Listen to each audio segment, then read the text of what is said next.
അങ്ങനെ ഇന്ന് ഞായറാഴ്ചയാണല്ലോ എന്നോർത്ത് പതിവ് പോലെ ബെഡിൽ നിന്നും എഴുന്നേറ്റ് പതുക്കെ ഞാൻ അടുക്കളയിലേക്ക് നടന്നു നീങ്ങി. എന്തോ ഒരു പെർഫ്യൂമിൻ്റെ മണം പോലെ ഒരു ഗന്ധം എൻ്റെ മൂക്കിലോട്ടടിച്ചു. പിന്നെയാണ് നോക്കിയത്, ഈശ്വര, ഇത് ചക്കയാണല്ലോ പൊളിച്ചു വെച്ചിരിക്കുന്നതെന്ന്. ചക്ക പൊളിച്ചു വെച്ച എൻ്റെ അമ്മയുടെ മുഖം കണ്ടപ്പോൾ പഴച്ചക്ക പോലെയാണ് എനിക്ക് തോന്നിയത്. ഇങ്ങോട്ട് നോക്കൂ അമ്മ ഒന്ന്.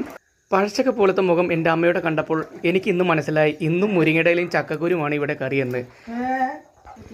അങ്ങനെ ആ വിഷാദ മനസ്സോടുകൂടി ഞാൻ മുന്നോട്ട് നടന്നു നീങ്ങിയപ്പോൾ എൻ്റെ ആശ്വാസം പകരാനായിട്ട് ഒരു പുഴുങ്ങിയ മുട്ടയും കുറച്ച് പാലും ഞാൻ അവിടെ കണ്ടു. പുഴുങ്ങിയ മുട്ട തപ്പി തപ്പി അവസാനം കിട്ടി. കുളത്തിലൊരു ബ്രാലിനെ തപ്പുന്ന ലാഘവത്തോടു കൂടിയാണ് എൻ്റെ അമ്മ അതിനെ നോക്കിക്കാണുന്നത്.